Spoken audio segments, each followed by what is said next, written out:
Lindsey Graham has laughed off calls for him to resign after he reportedly pressured the Georgia Secretary of State to throw out legally cast ballots. Ooh.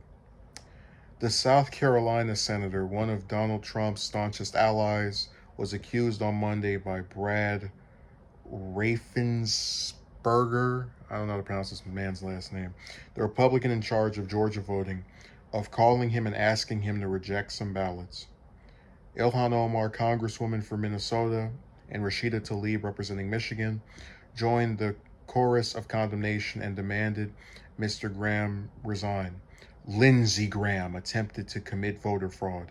He can't get away with it, said Miss Tlaib. I think she's married, said on Twitter on Wednesday. Again, I'm just asking if she's married because I messed up her name, whatever. Actions result in consequences. This unethical and possibly illegal action from a sitting U.S. senator demands a swift consequence. Ms. Omar added, it's time for Lindsey Graham to submit his resignation. And they have the tweets right there. The 65-year-old Republican shrugged off their criticism. I must be doing something right when the most radical, liberal politicians and media pundits in America are calling for my resignation, he said on Wednesday.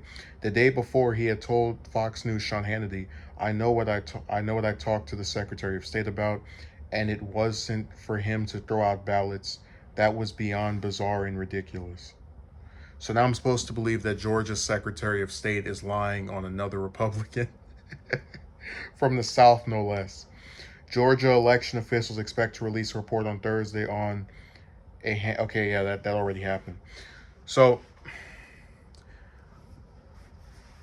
I find it really incredible that I'm supposed to believe a member of Graham's party, the Republican Party, the people that all love Trump, said, let me lie on one of Trump's staunchest allies just for the hell of it.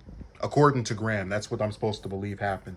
And see, him laughing off the resignation calls it's obnoxious for two reasons. One is because he's trying to make it a thing about party when if I knew a Democratic senator that during the 2016 election, for example, tried to get some Democratic Secretary of State to throw out ballots that were for Trump instead of Hillary, I'd want them to be gotten rid of too. The other part of it is that they keep telling us about voter fraud when if this story is true, and I have no reason to believe it's not true, he's the biggest voter, he's the most famous committer of voter fraud in America at this point. Now, one more thing about this story, about how stupid Graham is for what he said about, all right, the liberals are trying to get me to resign. Ha, ha, ha, ha. South Carolina has a Republican governor.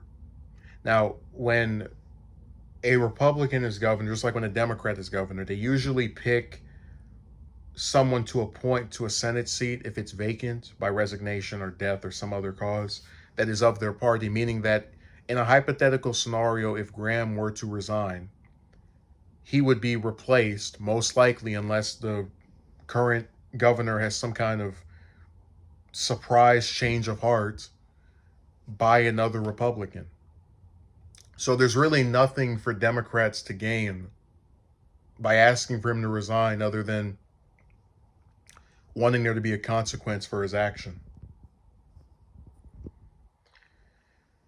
It's really amazing that these people in these positions of power can do these types of things and face no consequence or reprisal. And look, Graham should resign, Bob Menendez should resign, all those crooked clowns. And I just hate that in the U.S., you have these snarky politicians who are able to do illegal things and get away with it because of how powerful they are.